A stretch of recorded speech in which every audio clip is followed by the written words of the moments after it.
Dragon Quest is one of the most recognizable names in classic RPGs, and also one that has recently leaned heavily on the past to attract new fans. Square Enix has remastered the first 3 Dragon Quest games, dubbed the Erdrick Trilogy, and is now skipping ahead to the 7th installment with Dragon Quest VII Reimagined. It's an unexpected move, but partially explained by Dragon Quest VII having such a notorious reputation among fans. Namely, it was a slog. Even its own key developers acknowledged that much, which made it ripe for a remake that trims the fat. I played a little over an hour of Dragon Quest VII Reimagined and talked with producer Takeshi Ichikawa. My limited time was not enough to get a feel for the full scope of the cuts, but I was impressed by the other ways it's being modernized. It starts with the art style, which is immediately striking. Square Enix noted during the presentation that to establish the revised look, it constructed physical dolls for each of the major party members, giving them the ability to focus on small details like the texture of their clothing. Those dolls were then scanned in to act as digital puppets, and the rest of the game was developed to match their style. That gives it a handcrafted look that is, I dare say, cozy. The perspective is still primarily following your characters from above, as you'd expect in a classic RPG, but the character detail is readily apparent even there, and you get a closer look at them in cutscenes and battles. Ichikawa said that the doll-like art style was an homage to the late Akira Toriyama, the renowned manga artist who also created the visual style for all of the Dragon Quest games before his passing in 2024. When Toriyama designed the characters for Dragon Quest VII, they were given a more cutesy, adorable aesthetic compared to other Dragon Quest games, with more squat designs that differed from his usual art style. The company researched ways to maintain and update that visual style and found inspiration in other media like movies and TV shows that have used a doll motif.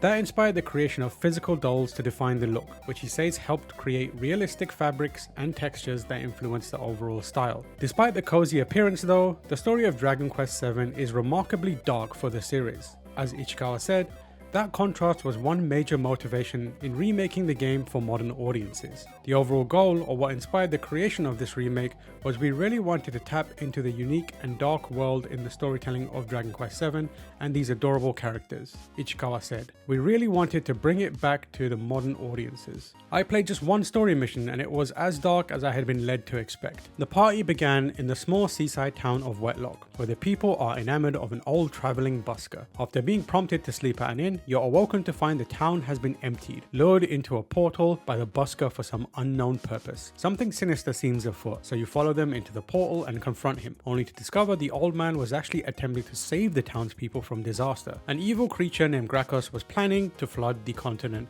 and consign everyone to a watery death. Some people were even feared to have been left behind and presumably drowned.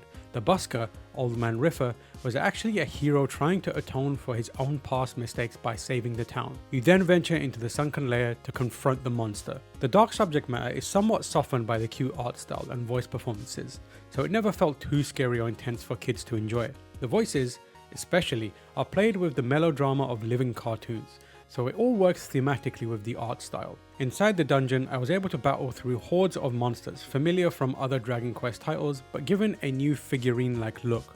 The monsters didn't get dolls of their own, but the studio was able to follow the art style established by the character models to make them consistent, and the result is beautiful.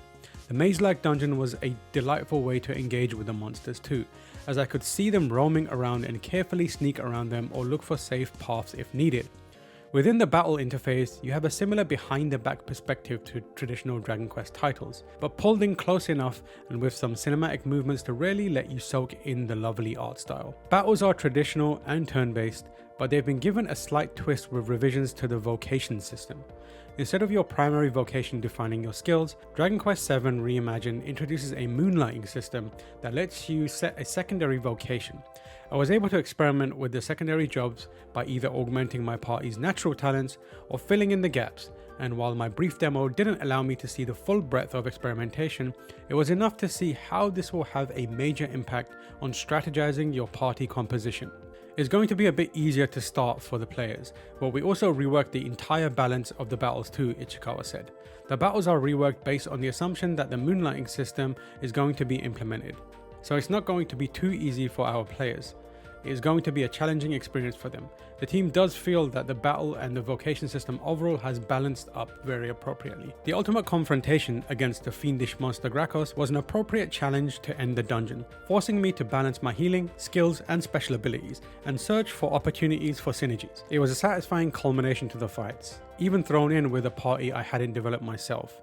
The old man Riffa chimed in to help as well, and the crisis was averted. So why follow up the first 3 Dragon Quest games with a remake of the 7th? For Ichikawa, it's personal. He said his first Dragon Quest game was Dragon Quest Monsters. When he tried to play Dragon Quest VII in its original incarnation, the task was just too daunting. It took an average of 3 hours to even reach the first battle, which tested the patience of Ichikawa and many other young RPG fans. I was very young back then. I was still in elementary school. But it is kind of a painful experience because I had to give up, he said. I remember thinking, when am I ever going to get to the monsters? I couldn't even carry on before getting to that part. He didn't know at the time that he would go on to work on the Dragon Quest series, joining Square Enix and developing Dragon Quest Builders 2. Times have changed since Dragon Quest VII was first released in 2000. Ichikawa said he and Dragon Quest creator Yuji Horii discussed the changing landscape of RPGs and how players now have expectations that games will better respect their time. Back then, it was more acceptable to have a longer form of entertainment, especially in video games, where you get to sink in so many hours. It was just more acceptable and standard back then, Ichikawa said. But fast forward 25 years later, and that's not really the case anymore.